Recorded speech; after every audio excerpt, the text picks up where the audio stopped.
प्रस्तुत है कहानी पिताजी की सीख। प्रस्तुत कर रही हूँ मैं शिवांगी कौशिक। दोपहर के 2 बज रहे थे। कस्तूरी किचन का काम खत्म करके अपने कमरे में आराम करने जा ही रही थी कि ससुर जी की आवाज कानों में पड़ी। वे सासू माँ से कह रहे थे, कुछ समझाओ माया को, कब तक यहाँ रहेगी? जो हुआ सो हुआ, मगर अब दामाद जी से नाराज होकर क्या यहीं बैठी रहेगी? सासू माँ ने कहा, मैं क्या समझाऊं उसे, थक गई हूँ समझाकर।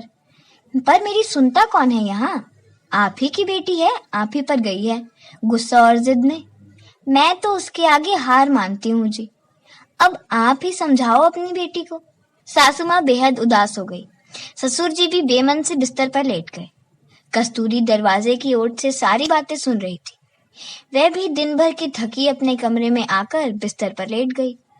वह मन ही मन सोचने लगी, पिताजी की सोच भी सही है। आखिर कितने दिन तक विवाहित बिटिया को घर पर रख सकते हैं? कस्तूरी और उसकी ननद माया की शादी एक ही साथ हुई थी। कस्तूरी दुल्हन बनकर यहाँ आई तो माया दुल्हन बनकर ससुराल गई।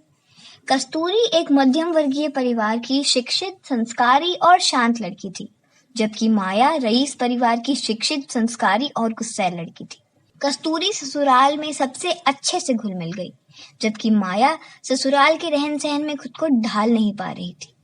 रोज किसी न किसी बात पर माया का गुस्सा पति पर उतरता। वो उसे समझाने की लाख कोशिश करता कि माया समझो, सामंजस्य बिठाओ, मगर नहीं। माया को तो अपनी आजादी, अपनी जिंदगी ज्यादा प्यारी थी। पति से लड़ झगड़ चली आई मायके। पिछले 2 महीने से मायके में है। माता पिता, सास ससुर, पति भाई सब आए मनाने, लेकिन उसने साफ साफ जाने से इनकार कर दिया। पिताजी की तबीयत भी ठीक नहीं रहती। ऐसे में माया दीदी के यहाँ आ जाने से वे काफी परेशान हो गए थे। एक दिन पिताजी ने मुझे और माया दीदी को पास बुलाया और कहा, बेटा तुम दोनों रोज मुझे खाना बनाकर खिलाती हो, आज मैं बनाकर खिलाऊंगा। मैंने रोकते हुए कहा भी कि पापा आपको काम करने की क्या जरूरत है, हम है ना, हम रोज भी तो करते हैं, आप सिर्फ आज्ञा दीजिए, क्या बनाऊं? मगर पिताजी तो उस दिन किसी और ही मूड में थे, सो वे नहीं माने। हमसे सारा सामान मंगवाया और शुरू हो गए। मैं और माया दीदी उन्हें बस काम करते हुए देख रहे थे। पिताजी ने आलू काटे तो आधे एकदम बारीक कटे हुए थे, आधे मध्यम आकार के, आधे एकदम बड़े बड़े। हमारी समझ से परे था कि पिताजी आखिर क्या कर रहे हैं। सासू माँ भी पास आकर बैठ गई, पर बोली कुछ नहीं। पिताजी ने एक बर्तन में आटा निकाला, फिर माया दीदी से पूछा, बेटा ये क्या है? गेहूं का आटा है पापा, दीदी ने तपाक से कहा। नहीं, ये सिर्फ आटा नहीं है, यह है तुम्हारा अपना परिवार, जिस पर तुम्हें प्यार रूपी पानी डालकर उसे एक साथ बड़े प्रेम से पिरोना होता है। इसमें डाला जाने वाला नमक उस प्रेम की मिठास है, जो अगर ना हो तो रोटी फीकी लगेगी और तो और जायका भी बदल जाएगा। तुमको अपने इस आटे रूपी परिवार को प्रेम रूपी पानी डालकर इस तरह एक साथ करना है कि आटा गीला भी ना हो और कठोर भी ना हो। अर्थात प्यार ज्यादा होने पर लोग बिगड़ जाते हैं और प्यार कम मिलने पर इस तरह कठोर दिल के बन जाते हैं कि किसी की परवाह नहीं करते।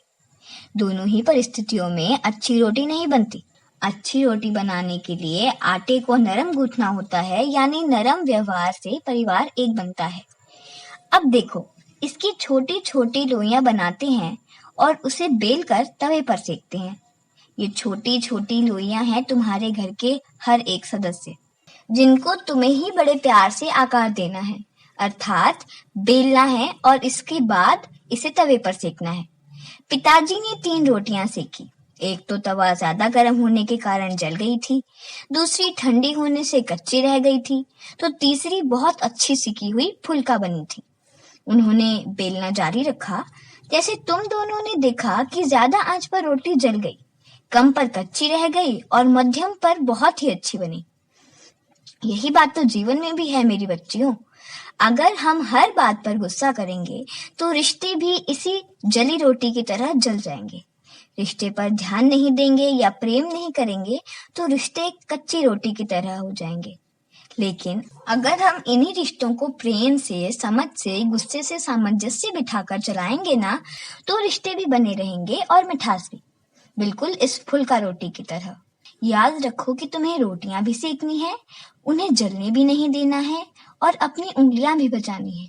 मतलब तुम्हें प्रेम भी देना है और खुद में परिवर्तन लाकर खुद को बचाना भी है। यही परिवार का महत्व है। अब जरा इस आलू की सब्जी को ही देख लो। जो बारीक कटे हैं वो जल गए, मध्यम आकार के पक गए और बड़े आकार के कच्चे ही रह गए, जबकि हमने तेल मसाले सब में एक जैसे ही डाले हैं और साथ में ही भुना है। फिर ऐसा क्यों है जानती हो? क्योंकि हर इंसान एक जैसा नहीं होता, सबका अंदाज अलग होता है, सबके स्वभाव भी अलग अलग होते हैं और सबकी परिस्थितियां भी अलग अलग होती है। बात है सिर्फ हमारी समझ की कि हम किस तरह से उसे खाने लायक बनाते हैं, अर्थात किस व्यक्ति के साथ हमें किस प्रकार व्यवहार करना है।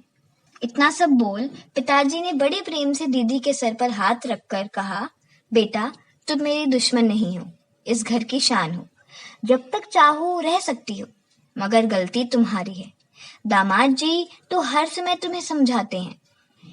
इस तरह गुस्से में अपने परिवार को छोड़ देना समझदारी है क्या? तुम तो फूल बनो जो अपने ससुराल के साथ साथ मायके को भी महका सकती है। अब तुम्हारी जिम्मेदारी वह परिवार है और तुम्हें ही अपने प्रेम के नमक से उस परिवार को एक सार बनाकर सही आकार में डालकर मध्यम आंच पर सेककर रोटियां बनानी है, जैसे तुम्हारी भाभी कस्तूरी कर रही है। इतना बोल पिताजी आंसू पोंछते हुए किचन से बाहर चले गए। दीदी भी बिना कुछ बोले कमरे में चली गई। दूसरे दिन दीदी ने पिताजी से कहा, आप उनको फोन कर बुला लीजिए, मैं अपने घर वापस जाना चाहती हूँ। मुझे माफ कर दीजिए पापा, मैं भूल गई थी कि मेरे उस घर के प्रति भी कुछ कर्तव्य हैं। थैंक यू पापा, आपने मुझे जीवन की सबसे बड़ी शिक्षा दे दी। अब कभी भी इस सबक को नहीं भूलूंगी। रुआसी सी आवाज में कहते हुए वो जमीन पर बैठ गई। पिताजी ने दीदी को उठाते हुए कहा, शाबाश मेरे बच्चे, मुझे तुमसे यही उम्मीद थी। मैं कल ही तुम्हें ससुराल खुद छोड़ने जाऊंगा। मैं बड़े आदर से पिताजी की ओर देखने लगी। कितनी आसानी से उन्होंने मुझे और दीदी को इतनी बड़ी शिक्षा दे दी। हर स्त्री के जीवन में यह शिक्षा लागू होनी चाहिए ताकि कोई भी घर टूटने से बच जाए। मैं तो भविष्य में अपनी बेटी को भी यही शिक्षा दूंगी, जिससे वह भी ससुराल में खुशी से जी सके। आज ससुर जी से मिली शिक्षा के कारण ही मैं एक सफल गृहिणी बन पाई हूँ।